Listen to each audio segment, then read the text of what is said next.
Hey everyone, do you want to learn how to do public speaking like a pro? Well, this is a continuation from part 1 where we're counting down the top 10 tips that will take you from novice to expert. Let's continue with number 5. Now, you may not know this, but when it comes to nervousness, you always feel way worse than you let on. For the vast majority of people, a little bit of nervousness doesn't translate. People don't pick up on it. And if they do, they don't care. If you're really nervous, people might detect it, but they don't suspect you're anywhere near the level of panic you actually feel. Listen, everyone gets nervous to some degree, no matter how many years you've been doing it. You wouldn't be a human being if you didn't. But don't worry, for all practical purposes, this is undetectable. When you practice at home by yourself, practice moving. Don't deliver a long speech or presentation standing in the same spot. Changing your location makes your speech more engaging. Practice making eye contact with people when you speak to them. This can be challenging in the beginning for some, but first, get into the habit of doing it when you're having conversations one-on-one. Then, do it to members of your audience when speaking publicly. You will feel a lot more confident. Remember to smile, or at least look happy and amiable. If you do, the audience will like you more.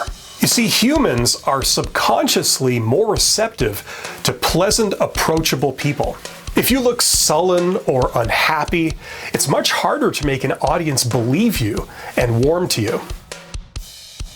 And now for my number 1 tip. If I could give you one piece of advice, it would be this.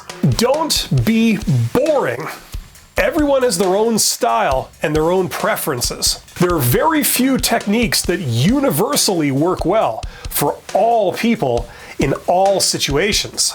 Do something slightly unexpected. Defy convention in small ways. This gets your audience's attention and keeps your speech interesting. There's nothing worse than having to watch someone drone on in the same old way, in the same old format, about the same old thing. You can make the most technically perfect speech ever, but if it's generic, forgettable, unremarkable, or dull, it won't have an impact. If you're going to speak in front of a group, do it properly and have an impact. Always remember, don't be boring. If you're looking for a resource to help you on your journey to being good at public speaking, I recommend Toastmasters International. Toastmasters is an international organization that helps people to develop their public speaking skills. It's cheap, convenient, and very supportive. There's probably a Toastmasters group that meets regularly near you. I have absolutely no affiliation with them, by the way. I'll put a link to them in the description box of this video if you want to check them out. Remember, you can do this. In fact, you're awesome. Thank you for your attention. I wish you nothing but the best.